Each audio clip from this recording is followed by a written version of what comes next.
Adrian Camacho for the plaintiff. May it please the court? Your Honors, opposing counsel, ladies and gentlemen of the jury, parenting comes with responsibilities. Hayden Duran failed to be responsible. It was August 18, 2010. 11-year-old Jesse Duran woke up early that morning, eager to go over to his friend Sydney Park's house. It's about 9:30 a.m. and 11-year-old Jesse Duran and his friend Sydney Park were home alone in the house of the Parks. Now the two got bored and they decided to play a game. In today's case, the game of choice, roulette.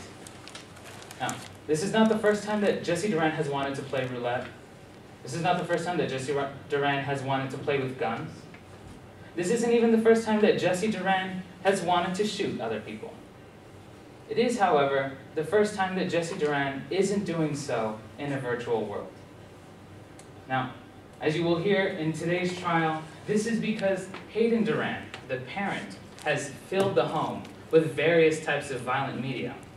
And when Hayden Duran overheard that Jesse Duran wanted to play with the Park's gun, well, Hayden Duran shrugged his shoulders and allowed Jesse Duran to stay over at the Park's house unsupervised.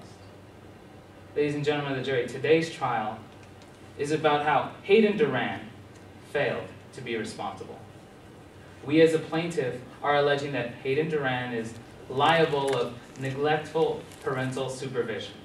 Now this means that there are 4 elements that we must prove today for you.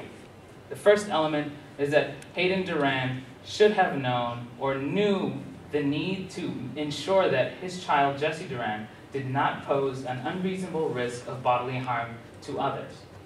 The second, that Hayden Duran failed to reasonably have control over his child. Third, that Jesse Duran, the child, acted in a case that was negligent, reckless, or intentional.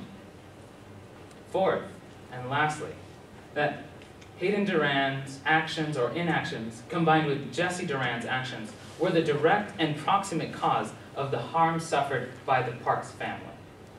Now, in today's trial, we do have the burden of proof. This means that we must prove the elements of our case by a preponderance of the evidence. And what this means is that if you believe, after hearing all the evidence in today's trial, that it is more likely than not that Hayden Duran was neglectful by as little as 50% and a feather's weight, then you must find Hayden Duran liable. Now, in order to ensure that you do, we will be calling 3 witnesses before you today. The first witness is Andy Park herself. Now, she will come before you and tell you as the mother of Sydney Park how Jesse Duran acted in her home, how Jesse Duran would throw violent temper tantrums in her home. Next is we will be calling Jules Sebastian.